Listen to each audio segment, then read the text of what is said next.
кылмыш менен соттолгон адамдарды коомго кошуу, терс агымдарга кабылгандарды түзөө жана психологиялык жардам берүү. Мына ушундай ишмерчемди Юстиция министрлигинин алдындагы пробация департаменти ишке ашырып келет.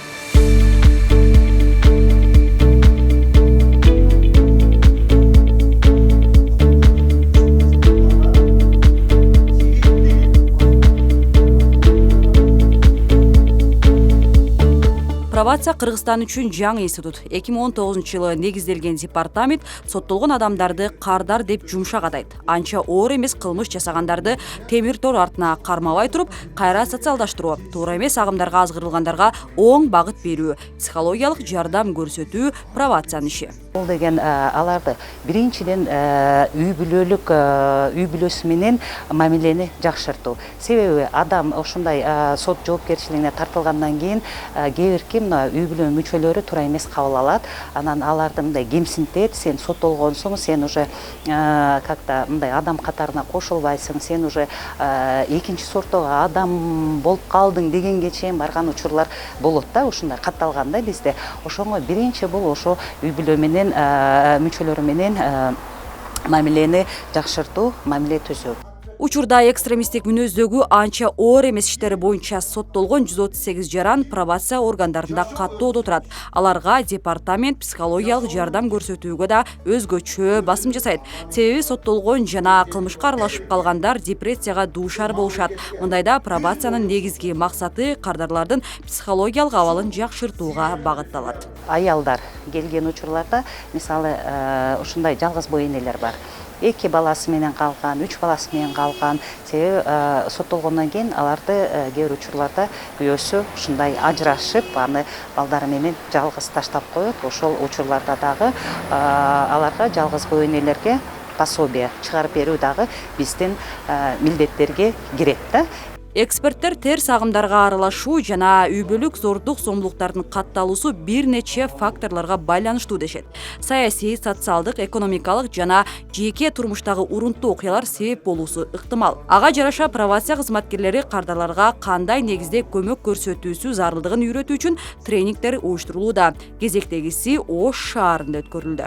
Ушу биздин кардарлар, ушу диний кардарлар жыл сайын көбөйүп атат.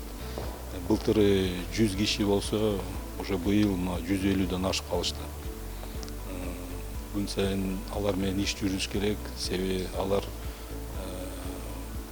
башка бир мондай радикалдаштыруу болуп, башка бир уюмдарга кошулуп, башка психология болуп, биздин ушу мамлекетибизге, биздин коомго аябай мындай коркунуч туудурат да. 3 күндүк окутууга Ош, Жалал Абад, Баткен облустарынан 30 аймактык пробация кызматкерлери чакырылган. Алар туура эмес топторго азгырылып, кылмыштар үчүн соттолгон пробациянын кардарлары менен иштөө сыяктуу маалыматтарды өздөштүрүп жатышат. Биз ошондо булар бул пробациянын клиенттери деп коет, ошолорго кандай муктаждыктары бар, жана булар кандай жардамдарды бериш керек деген сабактарды өтүп атабыз. Анан булар менен кандай иштеш керек, булардын өзгөчөлүктөрү кандай, эмнеге көңүл буруш керек деген сабактарды өтүп атабыз. Пробация департаментинин мындай иш аракети учурдун талабы болууда. Анткени айрыкча облус аймактарында экстремизм, терроризмге азгырылгандар арбын. Алсак, Оштон Араван району статистика боюнча алдыда 16 жаран экстремизм боюнча соттолуп чыккан. Мен айтып кетким келет, 2019 жылы эле именно ушул экстремизм менен соттолгондар 6 киши болчу. Азыркы учурда уже 16.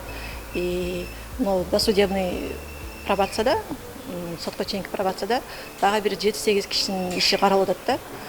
Айткым келгени бул күн өткөн сайын бул статья менен соттолгондар көбөйүп баратат. Буюрса ушул жерден билим алып туруп, анан уже дальше ошол экстремизм менен соттолгон жарандар менен иштегенге аракет кылабыз. Ушундай эле тренинг май айында Ысык көл облусунун Каракол шаарында да өткөрүлөт. Бул иш-чараларды колдоо Европа биримдиги, Бириккен Улуттар уюму биргелешкен өнөктөштүгүнүн алкагында Европа биримдиги каржылаган Азияда зомбулукту, экстремизмге каршы туруктуулукту жогорулатуу Бириккен Улуттар уюмунун өнүктүрүү программасы долбоорунун алкагында ишке ашырылууда.